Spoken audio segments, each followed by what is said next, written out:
Well, I think Putin sees that he's got an opportunity with Trump that's going to last as long as Trump's term, and or as long as MAGA is in power, really, and he's going to keep pushing for his objective, which is to take over the whole of Ukraine.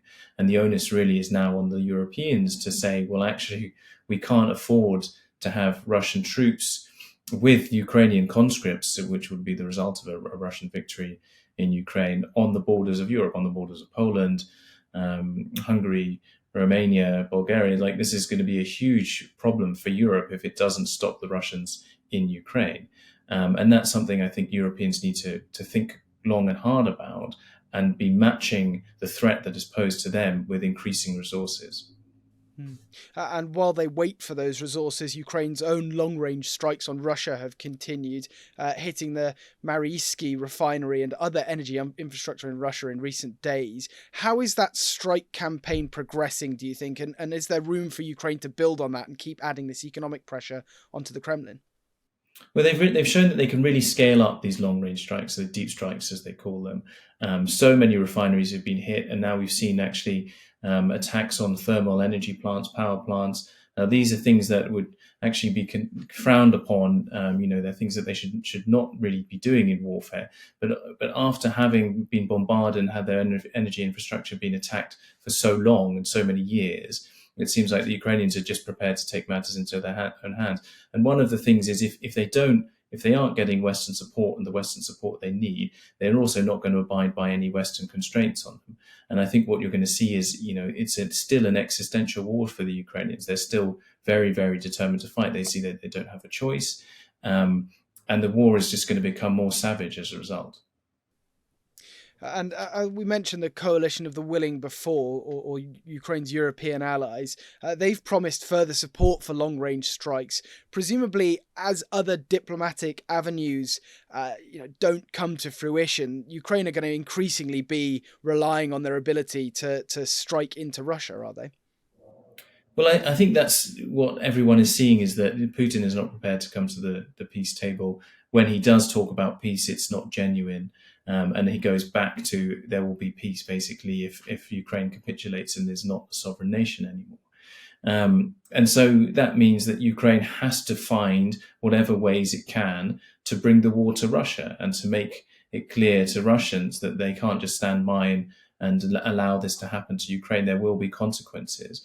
And it's not just something that's targeting the leadership. And I think Ukraine is saying, we want to see now Russians experience the same kind of difficulties that we've had, and that might get them to stop the war. We want to see Russians also suffering blackouts. We want to see Russians also freezing if we're freezing. So this is the way that I think this is how the future of the war is looking. It's going to be Ukraine trying to use long-range strike capabilities. It's going to be see Ukraine developing these kind of missile capabilities, longer range, to try and inflict more pain on the Russian population. And it's going to be a pretty awful kind of war. And we've heard Zelensky in this week and last week, and for some time for that matter, agreeing with the idea of a sort of immediate ceasefire or armistice, and a stopping of the battle lines where they are in Ukraine. Is that something that, in your experience, you've seen accepted by troops on the ground? Is that something they believe they could hold to if an official ceasefire was put in place? Or is there still that worry that Russia would just bide its time and restart the war where it was convenient for them? I think both things are true. I think they do see that, if there is a ceasefire, they expect the Russians to come back, but they also desperately need a breather. They really need a rest. And so the troops on the front line are very willing to kind of have a ceasefire for some time on the current front lines. And I think that would benefit Ukraine. It would be able to prepare, it would be able to use Western support, it would be able to rebuild some of its infrastructure during that time. It would be more beneficial to Ukraine, I think, than Russia. And that's exactly why Russia doesn't want to go along with the ceasefire. And I think Ukraine's calculation is, if we can see that Russia's economy is being destroyed, is being damaged, that people are losing money, that people are starting to lose electricity, and then maybe they'll be more likely to accept a ceasefire along those terms. But it still looks very unlikely this winter, I would have thought. So there is there's not a belief at the moment then that there's been enough damage to bring Russia to the table, or to inspire that feeling in the Russian population that they want to put pressure on their leadership to bring the war to a stop. No, I think Ukraine would need to have kind of really held the Russians, to stop, to have, Pokrovsk is on the brink of falling here, and that would be a victory that Putin would very much like to see and to sell to his own population. So as long as the Russians are going forward, as long as they're threatening important towns, they are going to continue, I'm afraid. And in recent days, Trump has met Chinese leader Xi Jinping in South Korea. Is there any real prospect, do you think, of China working towards a ceasefire in Ukraine? I mean, it was something that was discussed, but didn't seem to amount to a huge amount at that meeting. Well, I think China has a vested interest in keeping NATO occupied in Europe and preoccupied with what's happening in Ukraine, so that there is not the same amount of focus on Taiwan. That said, obviously, Europe and the US do have leverage over China. They often forget it, that the trade volumes are huge. And I think if the US and Europe were able to drive a wedge between Russia and China, that would make a difference. That would change the calculus.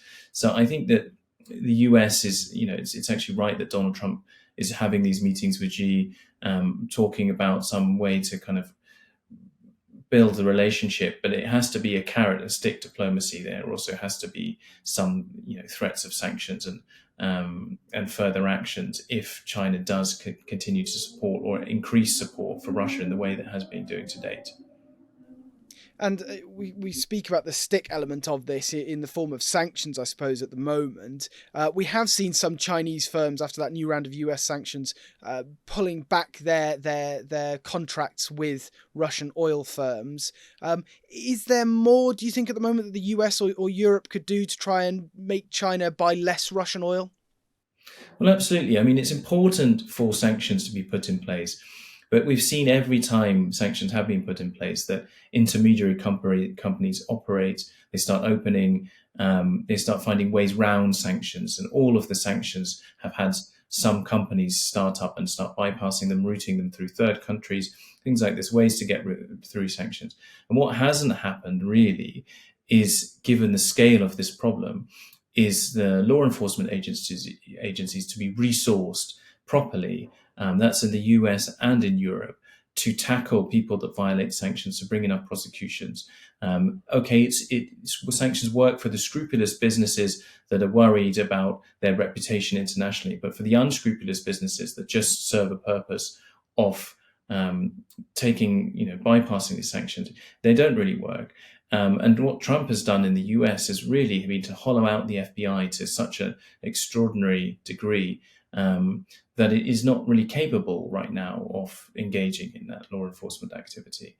And I think that's something that Europe needs to step up to as well when it's thinking about enforcing its own sanctions. Yeah, and Zelensky has called on the West to go further on sanctions. Outside of China, what more could be done now, and what could we realistically expect Europe or the US to do to bring more economic pressure to bear? Well, Russia's shadow fleet is still operating uncontested. I mean, there's all these difficulties with international law of stopping vessels and boarding them and turning them around or seizing them. But that's something that Russia counts on. It wages an asymmetrical war in this. It doesn't care about law. It doesn't care about international law, any kind of democratic norms. And of course, we need to abide by those. But we can also find creative ways to stop things that are clearly wrong. I think law is supposed to operate with a principle of natural justice. And if something is happening that is clearly unjust, Russia is being able to sell this oil using very dangerous fleet tankers that, they pose a real risk. Some of these they're aging, they're decrepit, they leak, they could break down, and they're going through, different international waterways near European countries on a regular basis. So maybe there's a way to look at that problem and think about how can we stop these boats, how can we stop these ships, turn them around, and arrest some altogether. And we've also seen this week the EU again not able to agree how they could utilize Russian frozen assets. Is there a worry about where the support is going to come from for Ukraine going into winter? I think it's really difficult for the Ukrainians to tell because whenever they speak to the Europeans, they're getting very warm messages and kind of reassuring noises from Europe. And at the same time, they of course they are still getting funds and they are still getting weapons. They are still getting promises and some significant promises that will make a difference over time. For example, Sweden promising 150 Gripen fighter jets to Ukraine over the next kind of 10 to 15 years. Those are hugely important things, but they can't just be symbolic. They have to be met, not just the future, but what is going to happen now. And I think Zelensky will still be pushing for Europe to come up with a solution. How is Ukraine going to fund its budget? I mean, Ukraine is effectively paying for the defense of Europe itself here. So why aren't Europeans contributing more to supporting Ukrainian budget? You've been watching or listening to Frontline for Times Radio with me, Louis Sykes. For more on the war in Ukraine, you can subscribe to our YouTube channel and sign up for a membership, or you can hear all the latest news and analysis on Times Radio or read it at thetimes.com. And remember, we are in both podcast and video form. You can find us on your favourite podcast platform. It's Times Radio's Frontline, or you can watch us on Times Radio's YouTube channel. Thanks very much. Goodbye.